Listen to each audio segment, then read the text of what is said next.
много хубаво, но то е по-голямо от севера. Искам да ви кажа, защото много ви обичам всички.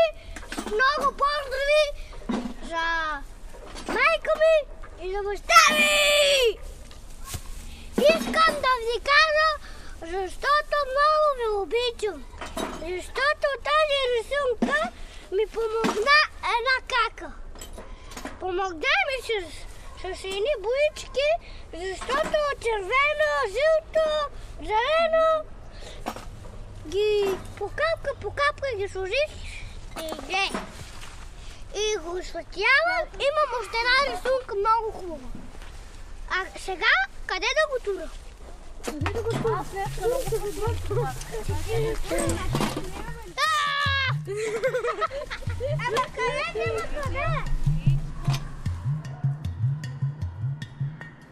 То, което ние наричаме дневния ред на институцията, стои над индивидуалните потребности на децата.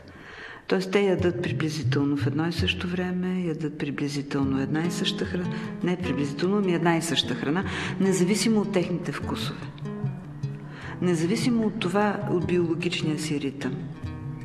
Тоест, на едно най-високо ниво посланието е, че индивидуалните потребности нямат значение. Докато в дома, в семейството,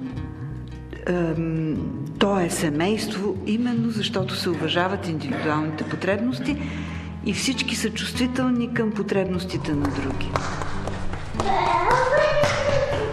Всяко дете е в известна степен проект за родителите си.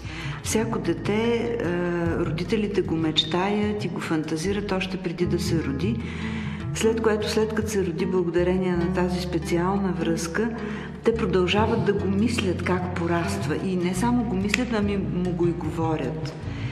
И благодарение на това, че детето съществува като проект, като бъдеще в ума на родителите си, то пораства.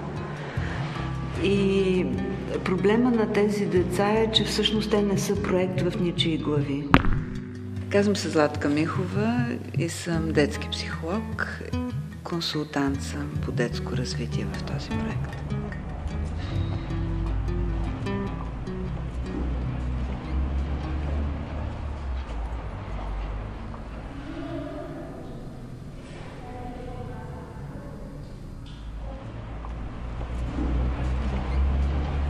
Радост.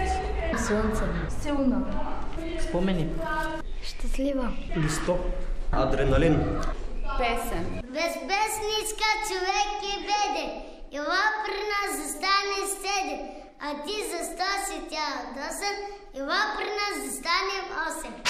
Всъщност това, което се опитват да направят тези екипи, е като че ли в много концентриран вид в тези ситуации, игровите ситуации или в играта, всъщност те се опитват да дадат доброто родителстване. Не оставяте място за весното и тя, ако иска, без да се хващате. Така. Без да се хващате. Да има място за весото. Все едно и тя е с нас в кръга. Тя е с нас, няма да се хваща. Хайде, започваме. Аз ще почна. Аз съм Валя. Здравей, Валя! Здравей. Илия. Здравей, Илия! Аз съм Цанка. Здравей, Цанка!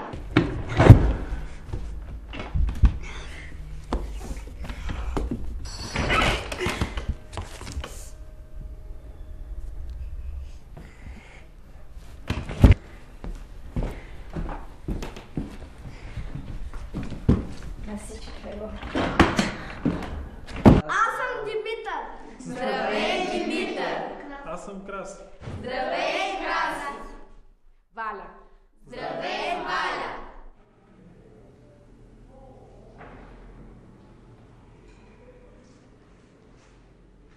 Я да ги си.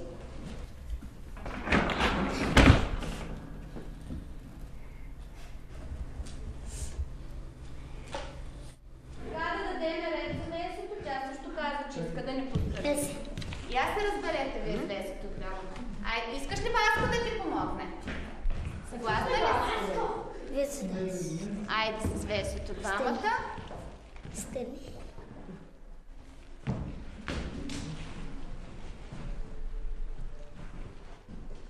Кажи ми, спетничка, човек е беден.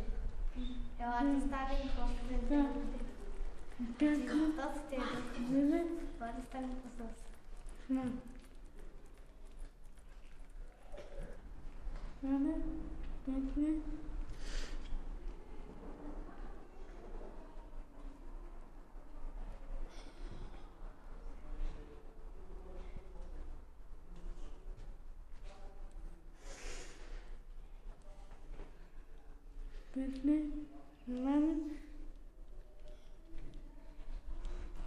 Някой трябва да я разпита.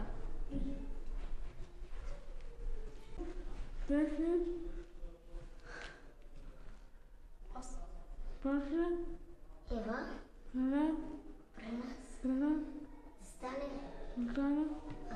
Стане.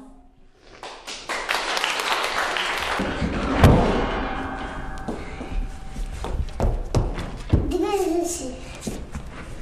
Я дигай си. Дигай си.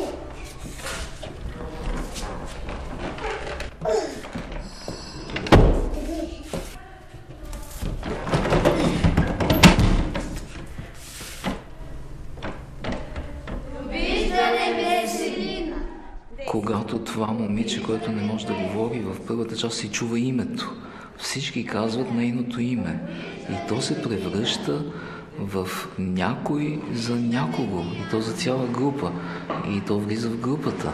Давид Ярухам, психиатър, психотерапевт, психодраматерапевт. И съм консултант към проекта.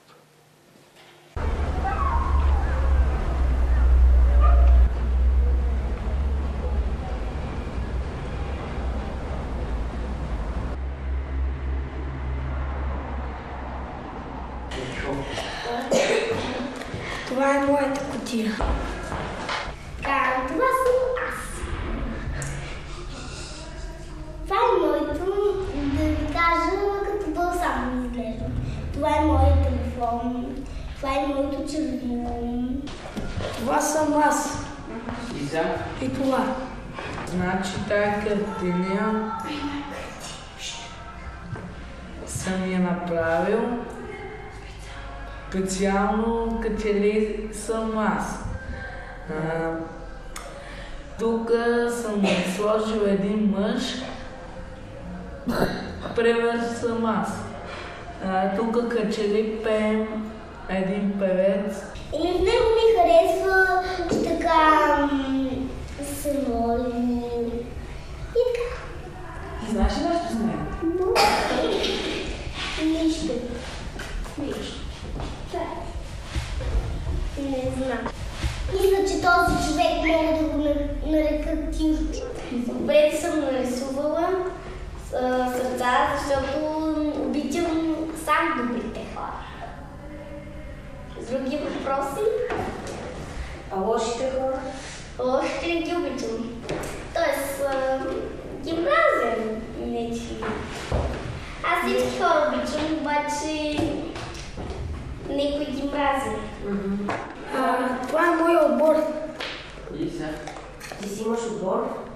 Имам отбор. Ти не знам на кой си. А тук съм на 35 години. Както видите, пак си имам телефонче. С какво се занимаваш на 35 години? Не знам се. Занимавам се с...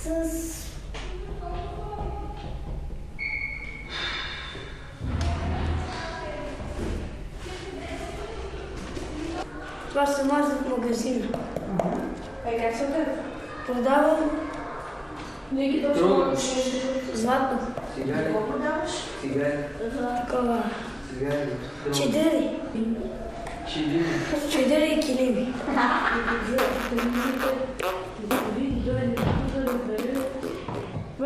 Защо не искаш да чуеш на Нина кутия? Нека да го върнем на И не искам никой.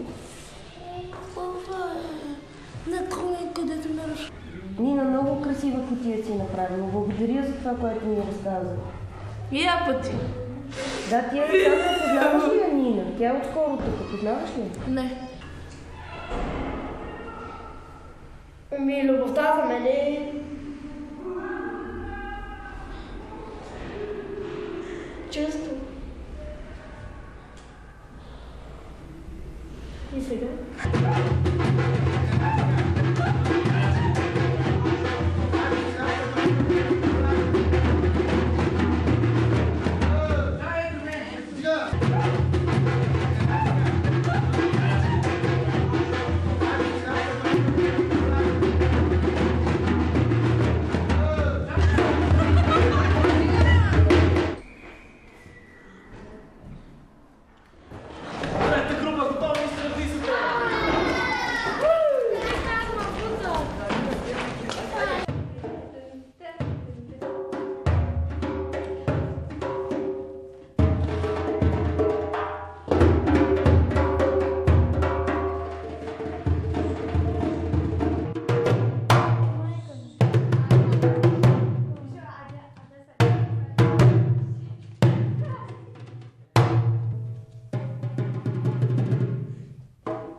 Добре да карате. А той говори повече. Ще говори повече. Да. Той говори почти през цялото време.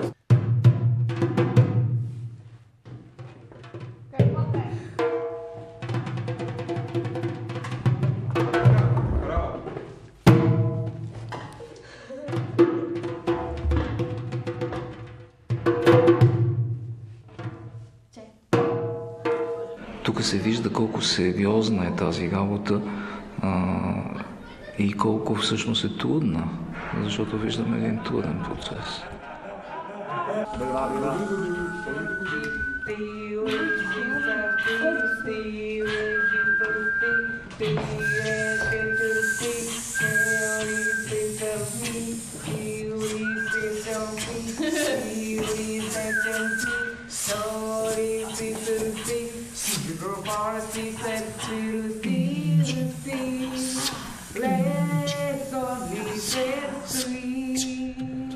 За изкуствата има погрешно мнение, че те само създават удоволствие и че ходим на театър заради удоволствие.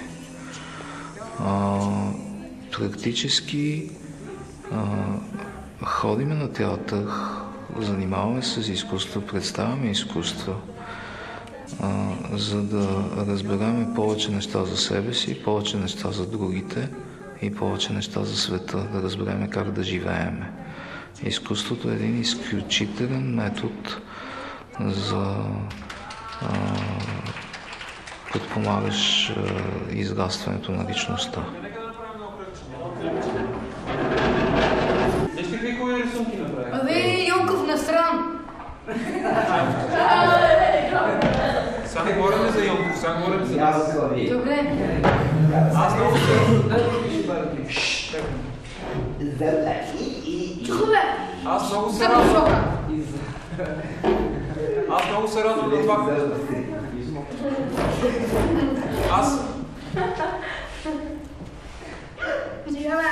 Аз много се радвам. Айде, аз се радвам. Гръзърите му е чудесно. Трябва аз не отдявам. Айде ви барабани.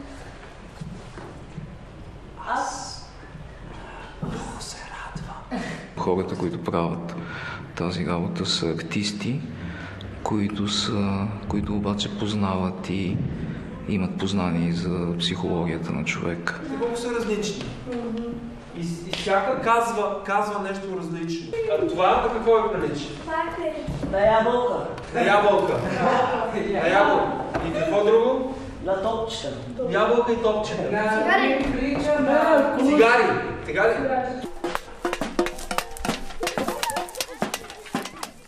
Там в едно запустяло място в дома, те го бяха трансформирали в нещо ново и според мен това е така интересна метафора за всичко, което би се случило или се случва с тези деца. Значи те първоначално са едни и след това могат същото това място в себе си или себе си да възприемат по някакъв съвсем различен начин.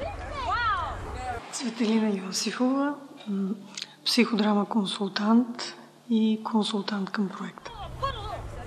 Да няма бяло, казах. Бързо да вървим.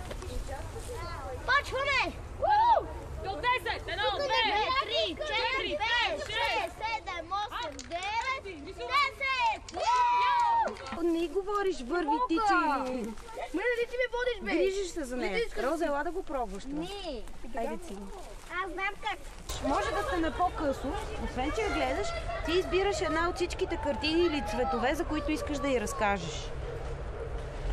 Отивате при тая картина, завеждаш я и я разказваш. За какви цветове има, как трябва, разказваш и какви форми има. Какво има на тая картина, а ти си с затворени очи и само си представяш. Сега отварям вратата, чакай. Вижте.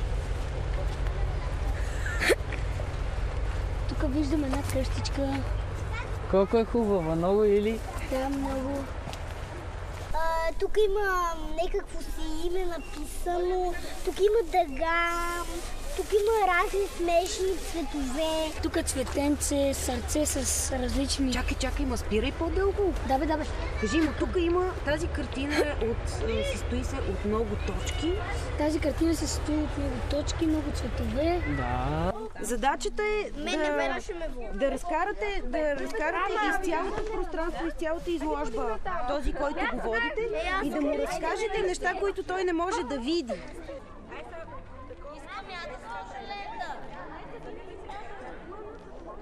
Леко сега тук. Вижда! Не бе, само се право. Вижда как във Франческа години да не Сега?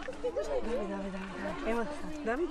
Пред нас има една нарисувана рисунка, която е с разбита любов, мисля, че има зелен цвят, има кафяв цвят, има едно сърце нарисувано с оранжево. Вие как си го представяте? А тук има една кутия, която е направена с момичета и е прекрасна. Има жена, дете, и още една жена и дете. Тук има една жена, едно бебенце и още едно бебенце.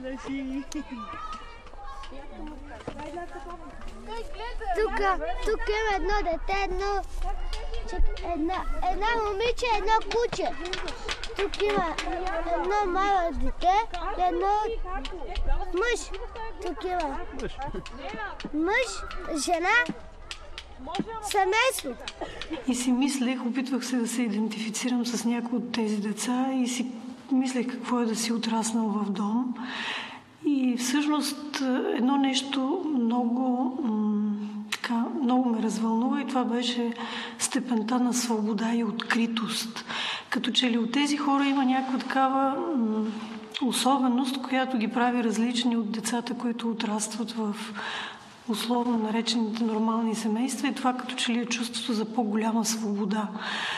И аз си мисля, че те, практикувайки тази своя свобода, понякога правят такива, стават откриватели, но няма кой да го обговори, няма кой да го забележи. И всъщност нашата намеса, тя би могла да бъде само в именно този фин спектър, в нещата, които другите възрастни край тях пропускат. Искаш ли, бе? Не искаш ли? Ау!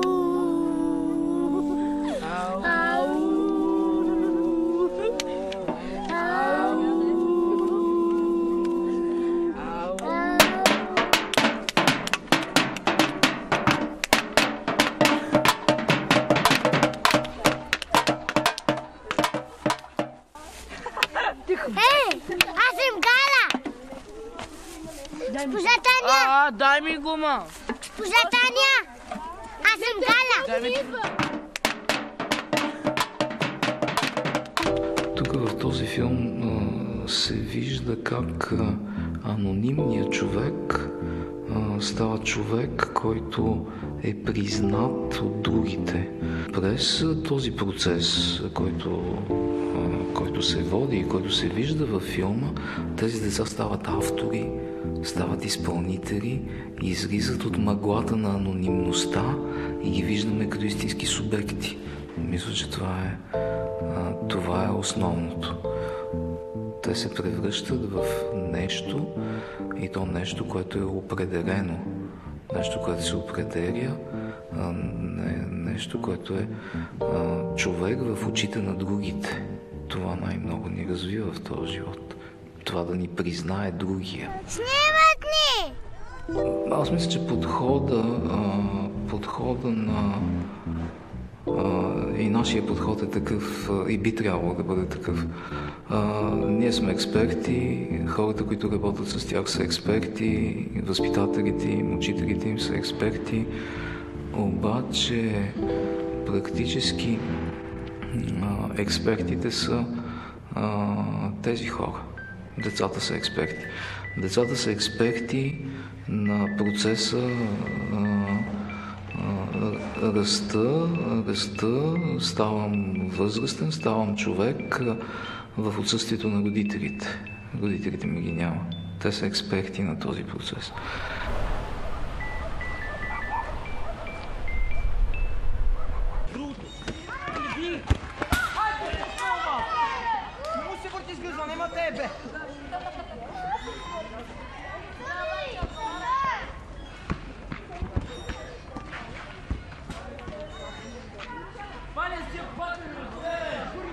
Готова ли?